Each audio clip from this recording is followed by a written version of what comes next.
சிறைக்குள்ளேயே சிறைப்படுத்தி வைத்திருந்தார்கள். வெளியில் என்ன தேவையோ அதெல்லாம் உள்ளே. கஞ்சா போதைய வச்சு அடிச்சுட்டே இருப்பானுங்க. இதை கொடுப்பதே காவல்துறை தான். எத்தனை கட்டுறா வேணும்? இந்தா 3 கட்டு வைக்கிறேன்டா அப்படிம்பா. வந்து எடுத்து அதை 10 ஸ்டைலில் பற்ற வச்சுட்டு அவன் போலீஸையே முறைச்சிட்டு போகும்போது அன்னைக்கு நைட்டு இருக்கு பாருங்க வெளியே. உங்களுக்கு என்ன வேணும்?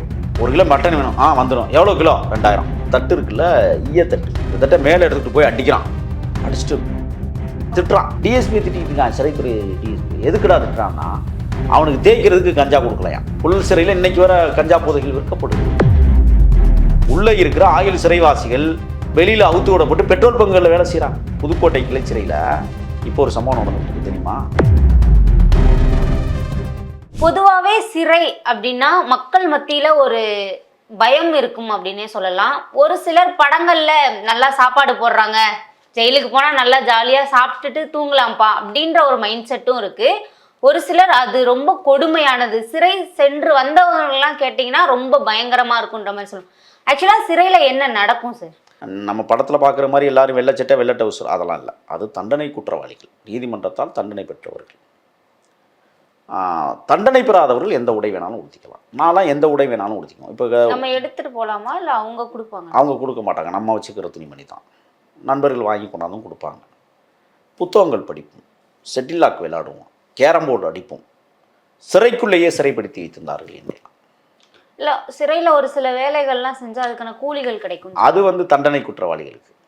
நீதிமன்றத்தால் தண்டனை பெற்றவர்கள், நீதிமன்றத்தால் ஆயுள் தண்டனை பெற்றவர்களுக்கு அந்த வேலையை கொடுப்பாங்க. திரையரங்கம் உள்ளே இருக்கிறது, நூலகம் உள்ளே இருக்கிறது, வயல் பரப்புகள் இருக்கிறது, முடி திருத்துதல் அங்கே இருக்குது. வெளியில் என்ன தேவையோ அதெல்லாம் உள்ளே.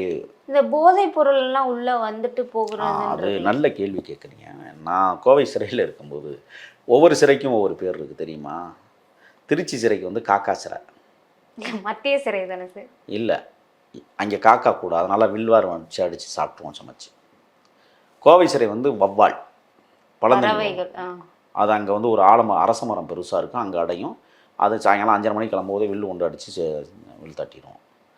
கடலூர் சிறை பூனைக்கு பேர் போனது. மதுரை சிறை எலிக்கு பேர் போனது. தெரியுமா அதெல்லாம் உங்களுக்கு? அதனால் எலிச்சிறைன்னா மதுரை சிறை, பூனை சிறைனா பூனை சிறை, அப்படி கடலூர் சிறைன்னா. கோவை சிறைனா வவ்வால் சிறை. இப்போ அங்கே நீங்கள் கேட்ட கேள்விக்கு வரேன். கஞ்சா போதைய சில பேர் தாராளமாக உட்படுவான், வச்சு அடிச்சுட்டே இருப்பானுங்க. இதை கொடுப்பதே காவல்துறை தான். கட்டிங் காசு எல்லாமே. உங்களுக்கு என்ன வேணும்? 1 கிலோ மட்டன் வேணும். வந்துடும். எவ்வளோ கிலோ? 2000. சிறையில் இருக்கிற சாமானிய மனிதர்களுக்கு ஏதாவது சாப்பிடணும்னு தோணுச்சுன்னா சார் ஒன்றுமே சாப்பிட முடியாதுமா. அங்கே தண்டனை குற்றவாளிகள் இருக்காங்க பாருங்க, அவங்கள்ட்ட கொஞ்சம் காசு சம்பாரிச்சு வச்சுருப்பான் பாருங்க. அவனுக்கு எடுபடி வேலை பார்க்கறதுனால இவன் சாப்பிட்றது அவனுக்கு கிடைக்கும். எடுபடியாகவும் வச்சுப்பாங்க. வச்சுக்குவாங்க. உள்ளே கண்காணி வேலைகள்லாம் இருக்குது. இப்போ இன்னொரு செய்தி என்னன்னா, ஒருத்தன் புளிய மரத்தில் ஏறிட்டான் உச்சிக்கு. எதுக்கு ஏறினான்னு எங்களுக்கு தெரியல. எங்கள் பிளாக்லேருந்து பார்த்தா உச்சியில் நிற்கிறான். அங்கே அவன் கொடுத்த அந்த தட்டு இருக்குல்ல, ஈய தட்டு. இந்த தட்டை மேலே எடுத்துகிட்டு போய் அடிக்கிறான். அடிச்சுட்டு திட்டுறான். எதுக்குடா அவன் திட்டுறான் அப்படின்னா, யாரை திட்டுறான்னா, டிஎஸ்பி திட்டிகிட்டு இருக்கான். சிறைத்துறை டிஎஸ்பி எதுக்குடா திட்டுறான்னா, அவனுக்கு தேய்க்கிறதுக்கு கஞ்சா கொடுக்கலையா. போலீஸ் செக் பண்ண மாட்டாங்களா சார் உள்ளே வரும்போது? யார் வரும்போது? யாராவது எடுத்துகிட்டு வராங்க இந்த மாதிரி போதை. போலீஸே எடுத்துகிட்டு வருது, அப்புறம் போலீஸ் எப்படி செக் பண்ணும்? புல் சிறையில் இன்னைக்கு வர கஞ்சா போதைகள் விற்கப்படுகிறது. இன்னொன்று தெரியுமா? சிறை விதிகளின்படி சில பொருட்கள் தடை செய்யப்பட்டது. பலகாரமெல்லாம், எண்ணெய் பலகாரங்கள்லாம் இங்கே கொண்டு போகக்கூடாது. நான் சிறையில் இருக்கும்போது ஒரு வருஷம் தீபாவளி வருது. அப்போ என் தங்கை இப்போ தீபாவளி பலகாரம் கொண்டு வந்தாங்க. கொண்டு வரும்போது எங்களுக்குன்னு சொன்னோன்னா அந்த காவல்துறை விட்டுட்டான். ஏன்னா நாங்கள் தமிழ் தேசிய போராளிகள், அவங்க சரியாக இருப்பாங்க, அவங்க எதையும் யோசிக்க மாட்டாங்க அப்படின்ட்டு அங்கே பழகிடுவாங்க. காவல்துறைக்கும் எங்களுக்கு நண்பர்கள்லாம் இருந்தாங்க. அப்போ அங்கே என்ன நடக்கும்னா, முழுக்க காவல்துறை சாப்பாடு கப்படிப்பான். தெரியுமா உங்களுக்கு?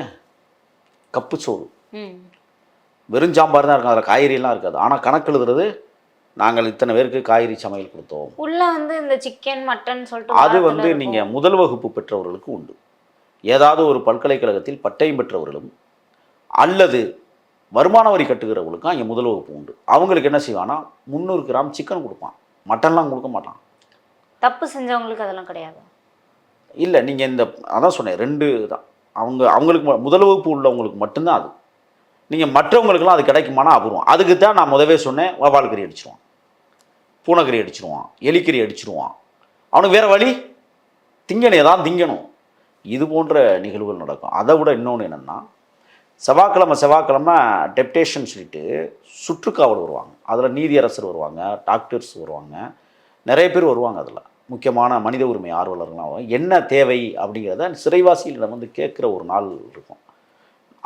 அந்த நாள் வரும்பொழுது ஒரு அரை மணி நேரத்துக்கு முன்னாடி போலீஸ் வந்து எல்லா அறையும் செக் பண்ணும், எதுவும் இருக்கா என்னென்னு. உண்மையிலே எங்கள்கிட்ட கத்தியெல்லாம் இருந்துச்சு. டிடெக்டர் வச்சு பரிசோதனை பண்ணும்போது இரும்பு குழாய்க்கு கீழே நாங்கள் கொண்டே பதிச்சிருவோம். இரும்பு குழாய்க்கு கீழே பதிச்சாலும் டிடெக்டர் கத்தும், இரும்புனாவே கத்தும். ஆனால் உள்ளே கத்தி இருக்கிறத அது காட்டி கொடுக்காது. நாங்கள் எதுக்கு கத்தி வச்சுருப்போம்னா காய்கறி வெட்டுறதுக்கு. நாங்களே சமைச்சு நாங்களே சாப்பிட்டோம். ஏன்னா நாங்கள் தண்டனை கைதிகள் அல்ல, நாங்கள் விசாரணை கைதிகள். காய்கறிலாம் நாங்களே பயிரிட்டோம்.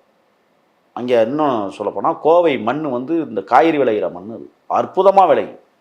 நாங்களே மல்லித்தலை செடியெல்லாம் நிறைய வளர்த்து சட்னி அரைச்சிக்குவோம். சிறையில் ஏதாவது கொடுமைகள் நடந்திருக்கா சார்? நல்ல கேள்வி. அதுவும் ஒரு முறை நான் வந்து என்ன செய்கிறோம், ஏழுமலைன்னு ஒருத்தர் நண்பர் தான், அவர் வந்து என்ன செய்கிறாரு, 11ஆம் பிளாக் வாவுசி பிளாக்குங்க, அடுத்த பிளாக்கு எங்கள் பிளாக்கு. அது சிறைக்குள்ளேயே சிறை, எங்களுக்குன்னு தனி எல்லாமே. நாங்கள் வெளியில் சிறை இருக்குல்ல, அதை பார்க்குறதே எங்களுக்கு அபூர்வம். வெளியில் நாங்கள் வரமாட்டோம் அதிகமாக. ஆனால் சமையக்கட்டுக்கு போவோம். சமையக்கட்டுக்கு போய் கப்புச்சோறு வாங்கிட்டு வருவோம். சோறு மட்டும் நாங்கள் அங்கே வாங்கிடுவோம். ஆனால் சமையலில் நாங்கள் காய்கறி சமைச்சிக்குவோம், கொண்டாந்து தருவாங்க, அதெல்லாம் வச்சுக்குவாங்க. இப்போ அங்கே என்ன நடக்கும்னா, இப்போ மற்ற சிறைவாசிகள் இருக்காங்களா, அவங்கள நாங்கள் வந்து பார்க்கணும்னா கூட அவங்க எங்களை பார்க்கணும்னா பார்க்க முடியாது. இப்போ நாங்கள் இருக்கிற போது மேட்டு பிளாக்னு ஒன்று இருக்குது. அங்கே வந்து இஸ்லாமிய போராளிகள் அடைபட்டிருக்காங்க, அல்லுமா போராளிகள்னு சொல்லக்கூடியவங்க. அவங்க வருஷத்துக்கு 2 முறை பிரியாணி கொடுப்பாங்க எல்லாருக்குமே, கறி விருந்து. அதே மாதிரி இந்த ஆர்எஸ்எஸ் கும்பலும் அங்கே இருக்குது, 5 பைசா குவிக்க மாட்டான், அப்படி கும்பலும் இருக்குது. கேரள ஜனநாயக மக்கள் கட்சியினுடைய தலைவர் மதானியும் சிறையில் தான் இருந்தார். அவர் வந்து ஹாஸ்பிட்டல் பிளாக்கில் இருந்தார். வீரப்பனார் வழக்கில் எங்களோட நாங்கள் போராளிகள் குழு ஒன்று இருந்துச்சு. போராளிகளை தாண்டி வீரப்பனாருடைய அண்ணன் அங்கே தான் இருந்தார், மாதையன், பொடார மாதையன், பரிசல் மாதையன். இவங்க எல்லாருமே அங்கே தான் இருந்தாங்க. அவங்க எங்களோட பிணைஞ்சுக்குவாங்க. இப்போ சிறையில் நீங்கள் கேட்டிங்கள்ல ஏதாவது பிரச்சனை வருமானு கேட்டிங்களா, ஒரு முறை வந்து காலையில் தூங்கி எழுந்திரிச்சோன்னா சுப்பிரபாதம் போட்டாங்க. டெய்லி சுப்பிரபாதமே போடுவாங்க. நாங்கள் என்ன செஞ்சோம், சுப்பிரபாதத்தை நிறுத்துங்கன்னு அங்கே இருக்கிற சிறை கண்காணிப்பாட்ட சொன்னோம். ஏன்னு கேட்டாங்க. இங்கே எல்லா மதத்தவரும் இருக்கிறாரு, இந்து மத பாடலை போடுவதை அனுமதிக்கக்கூடாதுன்னு சொல்லி பிரச்சனை பண்ணுறோம். தட்டுக்கவிழ்ப்பு போராட்டம். இந்த தட்டுக்கவிழ்ப்பு போராட்டம் தான் இங்கே மிகப்பெரிய ஆயுதமே. சாப்பிட மறுத்தோம்னா கெஞ்ச ஆரம்பிச்சிடும். காவல்துறை அதிகாரிகளே கெஞ்சுவாங்க. ஏன் கெஞ்சுறாங்கன்னா, நீதிபதிக்கு இந்த மாதிரி ஒரு பிரச்சனை இங்கே நடக்குதுன்னு தெரிஞ்சால் அந்த அதிகாரிகள் எல்லாம் டிஸ்மிஸ் பண்ணிடுவாங்க. அப்போ ஒரு நாள் என்ன நடந்துச்சுன்னு சொன்னால், தட்டுக்கவிழ்ப்பு போராட்டத்தை நாங்கள் இதை நடத்தும் போது தான் பன்னீரில் நனைந்த பூக்கள் மெல்ல சிரிக்கன்னு ஒரு பாட்டு இருக்கா, இனிமேல் அந்த பாட்டு தான் ஒழிக்கணும்னு முடிவு பண்ணி பொதுவான பாட்டாக இன்றைக்கும் சிறை வளாகத்துக்குள்ள ஒரு பாட்டை ஒழிக்க வச்சோம்னா அது எங்களுக்கான பெருமை. ஒரே அறை, அந்த ஒரே அறையில் நீங்கள் பார்த்தீங்கன்னா சாயங்காலம் 6 மணி ஆச்சா பெரிய இரும்பு கதவை பிடிச்சி சாத்துற மாதிரி சாத்தி வெளியில் பூட்டு போட்டுருவான். 11 பிளாக்குனா 11 அறைகள் இருக்கும். ஒரு அறைக்கு ஒரு ஆள் தான் இருப்போம். அதுக்குள்ளேயே கழிவறை, ஓப்பன் கழிவறை, அதுக்குள்ளே தான் படுத்து தூங்கணும். அப்படி தான் சிறை வாழ்க்கை.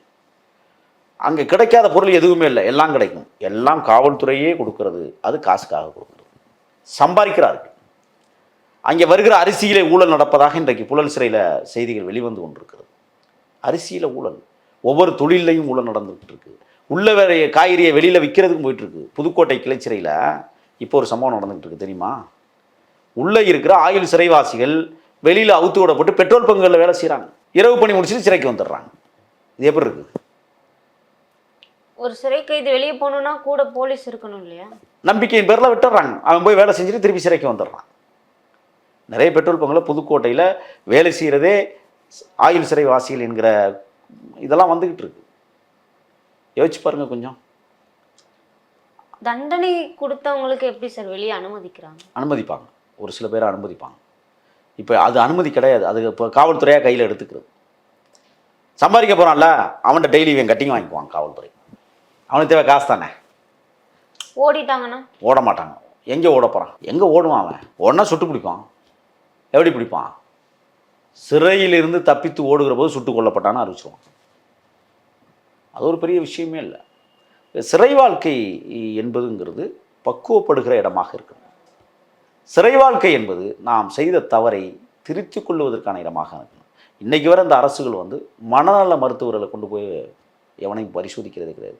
அங்கே அந்த மனநலம் பாதிக்கப்பட்டவர்களுடைய பிளாக் இருக்குது, மெண்டல் பிளாக்னே அதுக்கு பேர்.